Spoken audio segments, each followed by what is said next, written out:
है टेररिज्म का जो इशू भारत में है और स्पेशली कश्मीर में विरासत का इशू है।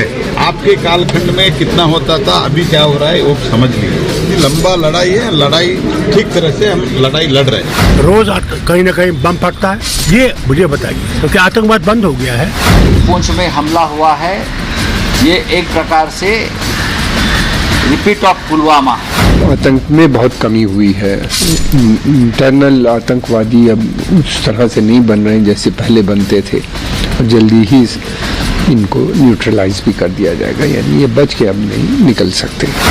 जिन्होंने ये कहा था कि 370 हट जाने के बाद आतंकवाद समाप्त हो जाए, मैं जानना चाहता हूँ इतनी हिम्मत कैसी पड़ गई आतंकवादियों का, कितना संगठित गिरोह है कि उसने सशस्त्र सेना पर हमला किया, अधिकारियों पर हमला किया।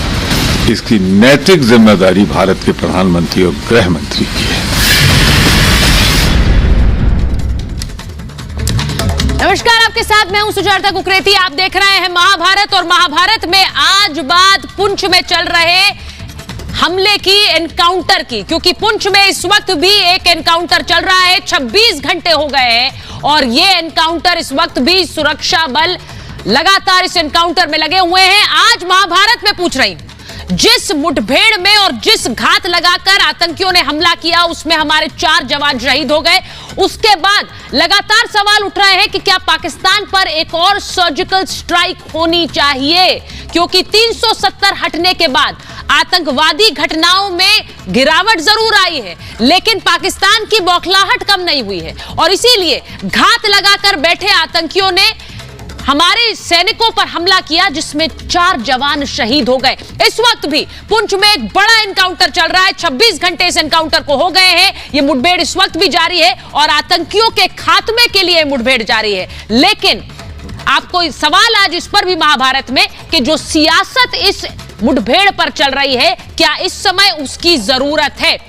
सबसे पहले आपको बताना चाहती हूं, दिखाना चाहती हूं कि 26 घंटे पहले क्या हुआ, जिसके बाद यह बड़ा एनकाउंटर इस है। क्योंकि वहां पुंछ में, राजौरी में जिस तरह का टेरेन है, जिस तरह की घाटी और घने जंगल है, वहां पर आतंकी हमले में 4 जवान शहीद हुए, 3 घायल हो गए। इस आतंकी हमले में पुंछ राजौरी के बीच घात लगाकर अटैक किया आतंकियों ने। सेना बुधवार से ऑपरेशन चला रही थी, बुधवार से ऑपरेशन जारी है, लेकिन सर्च में अतिरिक्त बलों की जरूरत पड़ी। जब एडिशनल फोर्स की जरूरत पड़ी तो फोर्स को सूरनकोट और बफलिया से भेजा गया। 2 वाहन जवानों को लेकर वहां पर जा रहे थे। कुछ इसी तरह की तस्वीर जो हम आपको दिखा रहे हैं। एक तरफ से एनकाउंटर चला रही थी, ये ऑपरेशन सेना चला रही थी, लेकिन वहां जंगलों में घुसे बैठे थे आतंकी। डेरा की गली में आतंकियों ने एम्बुश किया, यानी कि वहां पर घेरा और जंगल में छिपकर ट्रक और जीप पर फायरिंग कर दी, जो सेना की रीइंफोर्समेंट फोर्स थी। जवानों और आतंकियों के बीच यह सीधी लड़ाई थी और आतंकियों से लोहा लेते हुए 4 जवान शहीद हो गए। आतंकियों ने शहीदों के हथियार भी लूट लिए और उसके बाद आतंकी हमले में यह कायराना हरकत की, वहां से भाग निकले और अभी भी वहां फायरिंग हो रही है। 4 शहीदों में 2 के शव शत विक्षत मिले हैं, और इसीलिए एक नाराजगी है पूरे देश में कि इस तरह की घटना आखिर कैसे हुई। लश्कर के आतंकी गुट ने इस हमले की जिम्मेदारी ली है, PAFF ने इस हमले की जिम्मेदारी ली है। ये PAFF क्या है, इसके बारे में भी आगे आपको बताऊंगी, लेकिन पहले आपको तस्वीरें दिखा देती हूं। पुंछ और राजौरी का जो इलाका है वो किस तरह का इलाका है। घने जंगलों का ये इलाका है। इसको जरा विजुअल दिखाइए और फुल फ्रेम काटिए इस विजुअल को। ये घने जंगलों का इलाका है। ये है पुंछ और राजौरी का वो इलाका जहां इस वक्त एनकाउंटर चल रहा है, और सोचिए यही इन्हीं जंगलों का सहारा अब आतंकी ले रहे हैं। अब दूसरी तस्वीर आपको दिखाती हूं। इस हमले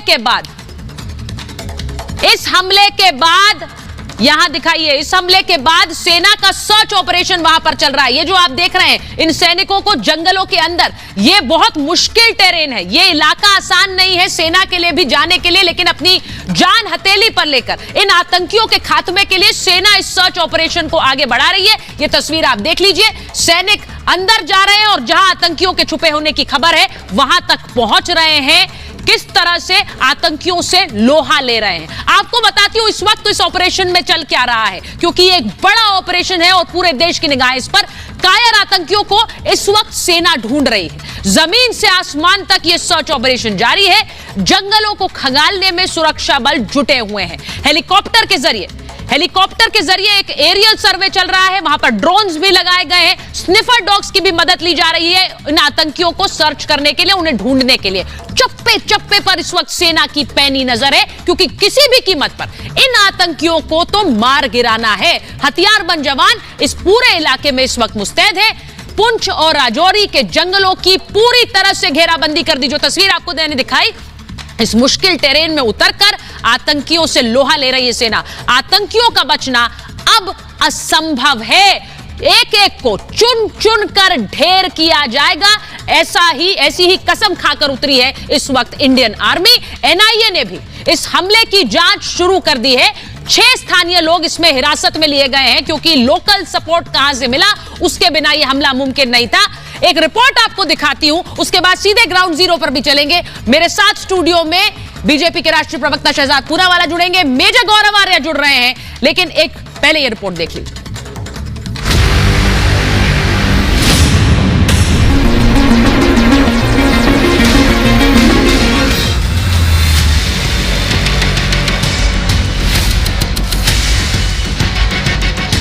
हिंदुस्तान की सेना जब आतंकियों का काल बनकर बरस रही है, तब देश में बैठे सियासतदान अपनी राजनीतिक रोटियां सेकने में लगे हैं। जम्मू कश्मीर के पुंछ में हुए कायराना आतंकी हमले को पुलवामा से जोड़ने लगे। पुंछ में हमला हुआ है, ये एक प्रकार से रिपीट ऑफ पुलवामा है। पुलवामा में इसी प्रकार से हमला हुआ था। सरकार सो रही थी, आज भी सरकार सो रही है। ये भी कहते थे ना कि 370 जिम्मेवार है टेररिज्म का, जी कहते थे ना जी। रोज कहीं ना कहीं बम फटता है। ये मुझे बताइए, तो क्या आतंकवाद बंद हो गया है? ये जो फर्ज है, जो लंबी लंबी बातें सदन के भीतर होम मिनिस्टर साहब और भाजपा करती है कि आज फिर हमारे 4 फौजियों की जो डेथ हुई है, तो उनकी सुरक्षा की जिम्मेदारी कौन लेगा?